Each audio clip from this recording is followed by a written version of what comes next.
दोस्तों नमस्कार, मेरा नाम संजय मग्गू है और मौजूद हैं देश रोजाना के डिजिटल मीडिया प्लेटफॉर्म पर। चुनाव की घोषणा हो चुकी है। 19 अप्रैल से हरियाणा में चुनाव कार्यक्रम शुरू हो जाएगा और 25 मई को हरियाणा में मतदान है। यानी कि हरियाणा की 10 लोकसभा सीटों पर कौन सांसद बनेगा, इसके लिए हरियाणा की जनता 25 मई को अपने मताधिकार का प्रयोग कर लेगी। अब सांसद कौन बनेगा, सांसद कौन बनकर के लोकसभा में जाएगा, कौन सी पार्टी का प्रत्याशी कौन होगा, इस पर पूरी माथापच्ची है। हरियाणा के लिए भारतीय जनता पार्टी ने अपने 6 प्रत्याशियों के नाम अनाउंस कर दिए हैं। 6 लोकसभा के लिए कहें तो उन्होंने अपने कैंडिडेट घोषित कर दिए हैं। दूसरी तरफ कांग्रेस अभी इंतजार में है। कुरुक्षेत्र के लिए जो गठबंधन के तहत कांग्रेस और आम आदमी पार्टी है, तो वहां के लिए आम आदमी पार्टी ने अपना प्रत्याशी घोषित कर दिया है। उन्होंने बनाया है सुशील गुप्ता को। अभय सिंह चौटाला भी कुरुक्षेत्र के रण में अपना दावेदारी प्रस्तुत कर चुके हैं। अब बाकी सीटों पर जो 4 सीटें बीजेपी ने अनाउंस करनी है, 9 कांग्रेस ने करनी है, बाकी पार्टियों ने करनी है, उन पर नजर है। और प्रत्याशी कौन हो, इसी को लेकर के मैं आपसे चर्चा में हूं कि रोहतक संसदीय क्षेत्र जो बिल्कुल हॉट सीट है, जहां के लिए अभी किसी भी पार्टी ने अपना प्रत्याशी घोषित नहीं किया। वैसे तो कांग्रेस की तरफ से लगभग तय है कि दीपेंद्र हुड्डा कैंडिडेट होंगे। पिछले चुनाव में भारतीय जनता पार्टी से सांसद बने थे डॉक्टर अरविंद शर्मा, लेकिन बीजेपी की तरफ से अभी तक कोई नाम सामने नहीं आया। कई नाम बीच में उछलते रहे कि भाजपा फलां नेता को अपना प्रत्याशी बना सकती है। नाम आता था बाबा बालकनाथ का, नाम आता है रणदीप हुड्डा का, नाम आता है अरविंद शर्मा का, नाम आता है कैप्टन अभिमन्यु का, नाम आता है ओपी धनखड़ का, और कई नाम आते हैं। लेकिन जिस बात पर मैं आपसे चर्चा करने चला हूं वो रोहतक का ही संसदीय क्षेत्र है और भारतीय जनता पार्टी की ही बात मैं आपसे कर रहा हूं। और एक बड़े आप सेलिब्रिटी कह सकते हैं, क्योंकि जो चेहरा चर्चा में ज़्यादा होता है, जिस चेहरे की फॉलोइंग बहुत होती है, उसको सेलिब्रिटी कहा जाता है। तो मैं आपको बताने चला हूं एक ऐसे सेलिब्रिटी के बारे में जिसको कि हमारे सूत्र बता रहे हैं कि उन सेलिब्रिटी ने भारतीय जनता पार्टी से चुनाव लड़ने से मना कर दिया है। मैं आपको बताने चला हूं कि एक ऐसे बड़े सेलिब्रिटी जो धर्म के क्षेत्र से जुड़े हुए हैं, उन्होंने भारतीय जनता पार्टी का प्रत्याशी होने के लिए बड़ी विनम्रता से इनकार किया है। और वो नाम है महंत मस्तनाथ विद्यापीठ यूनिवर्सिटी के जो कर्ता धर्ता हैं, आजकल तिजारा के विधायक हैं, इससे पहले अलवर के सांसद थे, बाबा बालकनाथ। आप सही सुन रहे हैं कि बाबा बालकनाथ ने भारतीय जनता पार्टी के हाईकमान को, भारतीय जनता पार्टी की प्रदेश इकाई को ये मैसेज दे दिया है कि मैं रोहतक से चुनाव लड़ने का कतई इच्छुक नहीं हूं। और ये बात हम आपको बड़ी जिम्मेदारी से कह रहे हैं कि ये हमारे सूत्रों की जानकारी है। हमारे सूत्र बता रहे हैं कि बाबा बालकनाथ ने स्पष्ट कर दिया है कि वे रोहतक से चुनाव नहीं लड़ेंगे।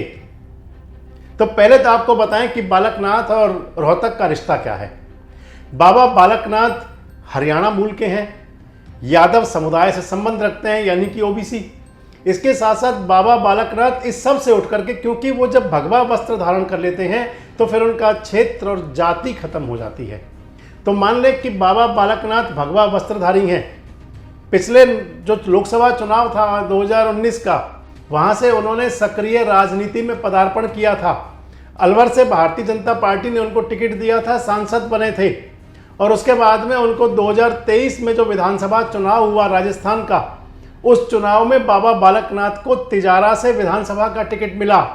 और बाबा तिजारा से उस हालात में चुनाव जीते, कहा जाता था कि बाबा फंस गए हैं, लेकिन बाबा ठीक ठाक अंतर से चुनाव जीते। बाबा राजस्थान के विधायक बने तो बात चल पड़ी कि बाबा बालकनाथ दूसरे योगी हो सकते हैं, यूपी के योगी और राजस्थान के बाबा, इस प्रकार की चर्चाएं थी। क्योंकि योगी आदित्यनाथ जब राजस्थान में प्रचार करने गए थे तो उन्होंने कहा था कि आप बाबा बालकनाथ को जिता दो, हम बहुत बड़ा कर देंगे इनको। वो सब हुआ नहीं। बाबा बालकनाथ के नाम पर राजस्थान में जब सरकार बननी थी, बड़ी चर्चाएं चली कि मुख्यमंत्री बनाया जा सकता है, नहीं बने। कहा गया उप मुख्यमंत्री बनाया जा सकता है, नहीं बने। मंत्री भी नहीं बने, सांसद भी नहीं रहे, अब विधायक हैं। और उसके बाद में अब जब 2024 की तैयारी है तो पिछले काफ़ी दिनों से चर्चाएं थी कि बाबा बालकनाथ को रोहतक लोकसभा से भारतीय जनता पार्टी अपना प्रत्याशी बना सकती है। मेरे कुछ परिचित हैं रोहतक के, मुझसे टेलीफोनिक बात भी हुआ करती हैं। मुझे वो कहते थे कि अगर बाबा बालकनाथ हो गए तो सीट आराम से निकल जाएगी बीजेपी की। लेकिन अब मेरे सूत्र बता रहे हैं और ये बड़ी जिम्मेदारी से बता रहे हैं कि बाबा बालकनाथ ने रोहतक से चुनाव लड़ने से, यानी कि रोहतक का सांसद का चुनाव लड़ने से बड़ी विनम्रता से इनकार किया है भारतीय जनता पार्टी के आलाकमान को। और अब मैं आपको बताऊंगा कि रोहतक और बाबा का क्या रिश्ता है। बाबा बालकनाथ जो गद्दी नशीन है, इस समय करता धरता है सारे मस्तनाथ विद्यापीठ के, यूनिवर्सिटी के तमाम उस सब का, उनको जो उनका चलता है साम्राज्य है, कह सकते हैं उसे। हालांकि संतों के साम्राज्य नहीं होते, लेकिन आजकल जो वर्तमान परिदृश्य है वह कुछ फिट बैठता है उसके अंदर, ये बात भी। तो बाबा बालकनाथ का रोहतक के अंदर एक अच्छा, बहुत अच्छा ठीक ठाक असर है। रोहतक से भारतीय जनता पार्टी उनको सांसद का प्रत्याशी बनाने की जो सोच रखती थी वो केवल इसलिए था कि एक बार पहले भी भगवा वस्त्रधारी हुड्डा परिवार को टक्कर दे चुके हैं। रणबीर सिंह हुड्डा जो भूपेंद्र सिंह हुड्डा जी के पिताजी हैं, उनको चुनाव में हरा दिया था किलोई के अंदर, एक भगवाधारी ने ही। और अब जब बात चली तो बालकनाथ रोहतक के अंदर, क्योंकि वो स्थापित हैं, रोहतक के अंदर तमाम हर जगह उनकी पकड़ है। इसके साथ साथ एक ऐसा विधानसभा क्षेत्र जो यादव बाहुल्य है, वो कोसली है, उसको भी गिना जाता है कि अगर कोसली वाली बात आएगी। और इसके साथ मैंने आपको बता दिया कि बाबा बालकनाथ का रोहतक के अंदर जो असर है वो पॉलिटिकल ग्राफ उनका काफ़ी चढ़ा देता है। और अब मैं बताने चला हूँ कि आखिर बाबा ने मना क्यों किया। जो हमारे राजनीतिक सूत्र बता रहे हैं कि बाबा बालकनाथ ने मना कर दिया, तो उसके पीछे कारण क्या हो सकता है, मैं आपको वो भी जरूर बताऊंगा। आपने कल देखा होगा कई सोशल मीडिया की वेबसाइट्स पर चल रहा था कि बाबा बालकनाथ के जो एक कार्यक्रम चल रहा है उनकी विद्यापीठ के अंदर, यूनिवर्सिटी के अंदर, उस यूनिवर्सिटी के अंदर भूपेंद्र सिंह हुड्डा जी भी गए हुए थे। भूपेंद्र सिंह हुड्डा के साथ में उदयभान जी जो कांग्रेस के प्रदेश अध्यक्ष हैं वो भी थे, और बीबी बत्रा भी थे जो रोहतक के विधायक हैं। चर्चाएं चल पड़ी कि क्या कोई सेटिंग चल रही है, चर्चाएं चल पड़ी कि क्या किसी प्रकार का कोई खेल है। लेकिन मैं आपको बताऊं कि ना कोई सेटिंग ना कोई खेल। भूपेंद्र सिंह हुड्डा जो हरियाणा के पूर्व मुख्यमंत्री हैं, जो रोहतक से बेस हैं, रोहतक मूल है जिनका, उनका और बाबा बालकनाथ का और उनकी जो यूनिवर्सिटी है उनका आपस में रिश्ता है। सारे रिश्ते राजनीतिक नहीं होते, कुछ रिश्ते सामाजिक भी होते हैं। तो मान लें तो एक सामाजिक रिश्ता है। इसके साथ बताएं तो बाबा बालकनाथ का भूपेंद्र सिंह हुड्डा बहुत सम्मान करते हैं और भूपेंद्र सिंह हुड्डा का बाबा बालकनाथ बहुत सम्मान करते हैं। हुड्डा साहब के शासन में ही जब उनकी सरकार हुआ करती थी तो उस दौरान मस्तनाथ विद्यापीठ यूनिवर्सिटी को बहुत बड़ी कई फैसिलिटीज़ मिली थी, यूनिवर्सिटी का दर्जा मिला था। इसके साथ अगर आप मान के चलें कि जब चुनाव लड़ने गए थे बाबा बालकनाथ तिजारा में, तो हुड्डा साहब राजस्थान के कई क्षेत्रों में चुनाव प्रचार करने गए थे, लेकिन तिजारा में नहीं गए थे हुड्डा साहब। और तिजारा के अंदर भी एक जाट समाज का एक वोट बैंक है, लेकिन तिजारा को इग्नोर किया था। अलवर से जब सांसद का चुनाव लड़े थे बालकनाथ जी, तब भी भूपेंद्र सिंह हुड्डा नहीं गए थे। और अब मान लें कि वही वाला जो रिश्ता चला आ रहा है, सामाजिक रिश्ता जिसे कहते हैं, उसको निभाते हुए माना जा रहा है कि बाबा बालकनाथ ने कहा है कि वो रोहतक लोकसभा का चुनाव नहीं लड़ेंगे।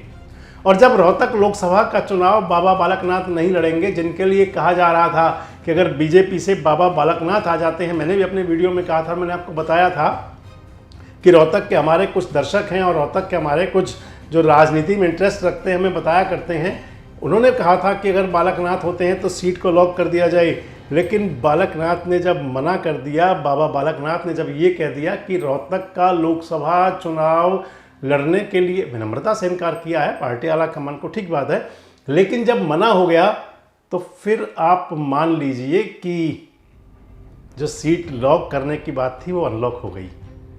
कह सकते हैं ना इस बात को कि अगर कहा जा रहा था कि बाबा बालकनाथ से लॉक होगी तो मना करने से अनलॉक हो गई। मान लीजिए कि अगर बालकनाथ चुनाव नहीं लड़ते तो फिर वो जो रोहतक का संसदीय क्षेत्र में बीजेपी जो बना रही थी, ताना बाना बुन रही थी अगर बाबा बालकनाथ को लेकर के, तो फिर उस पर दोबारा मंथन होगा। अच्छा, आपको एक बात और बताएं कि बालकनाथ जी के इनकार करने के पीछे एक तो मैंने बता दिया आपको हुड्डा परिवार का, दूसरा एक कारण और भी राजनीतिक लोग कह रहे हैं।